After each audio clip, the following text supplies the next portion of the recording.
actually acknowledge our billboards that are going to be here from April or now May and June. And that comes to us as a gift from Mass MoCA and the Community Partnership Program. And I want to thank them for all of their support for Hoosic River and continued acknowledgement to their work. I also want to acknowledge that the collaboration to make this billboard came from Mass MoCA staff, as well as our Hoosic River Revival Board, and a shout out to Kinetic with Deb and Hugh McGrory, who were in the early stages of planning for this, and I want to thank everybody for that. I just want to say that Hoosic River Revival has been around for a long time, and Judy Grinnell, our founder, is the person that we need to thank for that. Without her initiation of this project years ago, we wouldn't be here today. Hoosic River Revival is continuing to carry the torch to be able to secure a positive future for the river as well as our community. And it's very important because it's such a big piece of our community. We've all seen it alive, we've seen it become cement, we've seen it as it is. We have a vision for the future to be able to make it bigger, brighter, and safer. And that's what our goals are. And in partnership with the city, we are on that mission to be able to work together to strengthen our river for future generations. I think, and we thank the City of North Adams for that partnership. I would like to now introduce Judy Grinnell. I don't know how to do that. I've known Judy for many, many years. I've worked with her on this board in and out. More importantly, I admire and appreciate her tenacity, her vision, and her ongoing work with Hoosic River Revival. I want to introduce Judy Grinnell.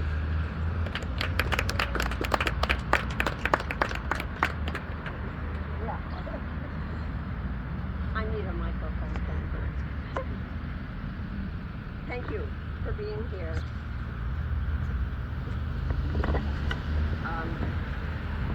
I thought because this is such a great event with the two big billboards, that it might be appropriate to just spend a few minutes highlighting the roller coaster life of the Hoosic River Revival. I will leave it to you to know when we were up and when we were down. 2008, that's the only date I will mention. 30 people at my invitation met because I asked them, do you want to do something to make the river in North Adams prettier? Most of them had still been working with us. So, keep in mind, these are going to be snippets, and they won't make sense unless you just say, oh. So, 90 people spent 6 hours looking at pictures, learning from consultants. What is the condition of our river? What can we do about it? And the message they gave the River Revival was, get a pilot project going so people will stop saying, oh, they're going to tear down the walls. Irene hits, storm of the century.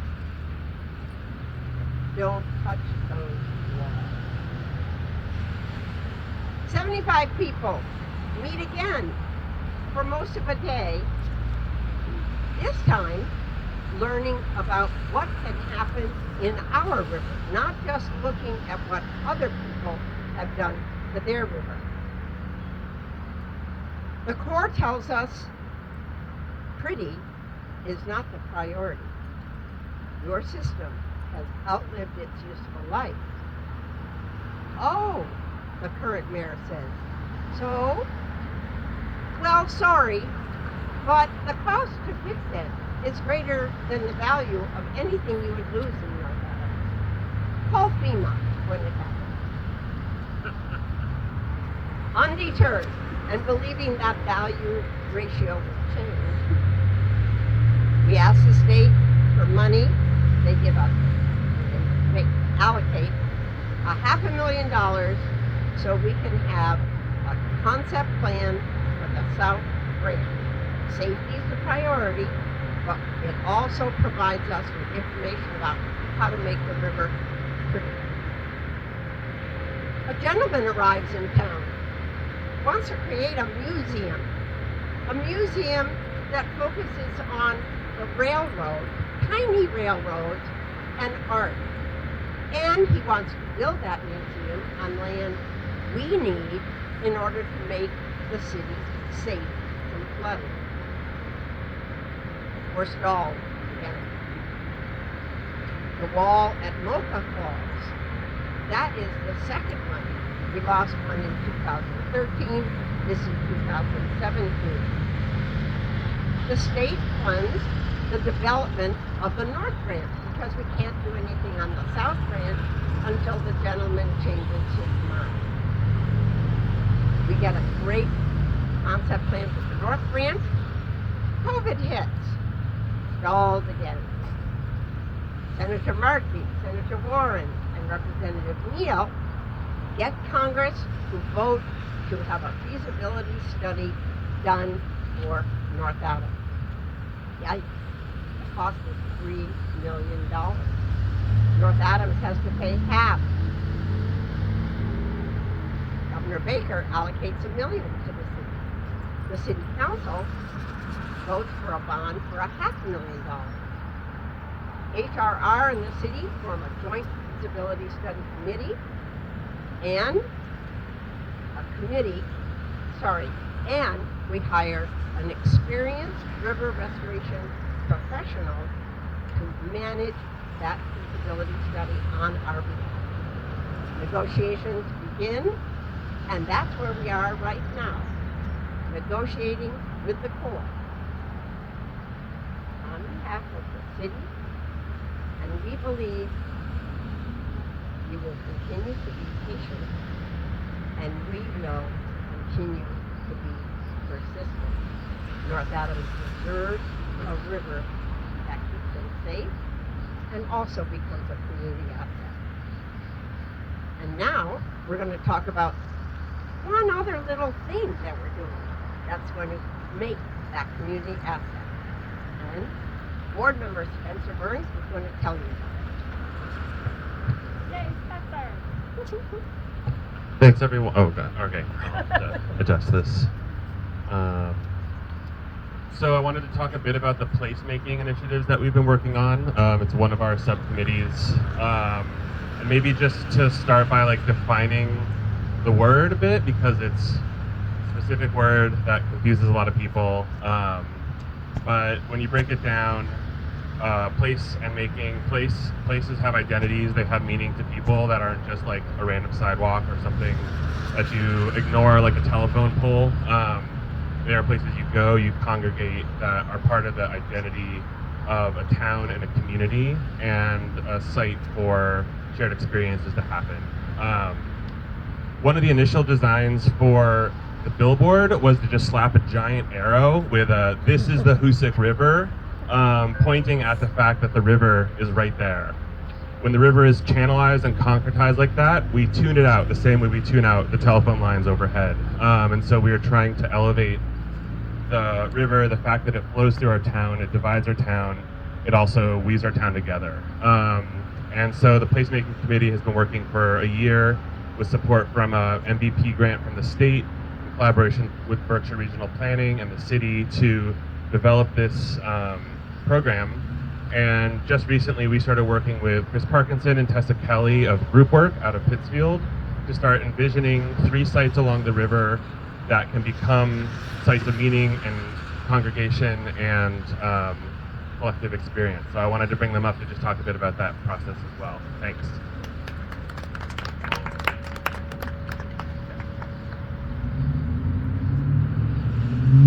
Thank you all for inviting us to be part of this project. It's, to be honest, very much a dream come true type of project for both of us growing up in the Berkshires. And also being quite familiar with this river from Williamstown. For myself, always thought I didn't know the whole history of the chutes and why they came into being, but always just wanted to ride a skateboard or a bike down them, and sort of as a kid just wondered why they were so off limits. And so it's very exciting to be able to be now thinking about them and thinking about how to embrace both the Hoosic River and the history of the chutes. And I think, you know, the river is very much the history of the city, so I think to think about the future of the city, we have to think about what and how the river will evolve. Yeah, and I will add that Chris mentioned that he and I both grew up here in the Berkshires, and we moved back to start our architecture practice here.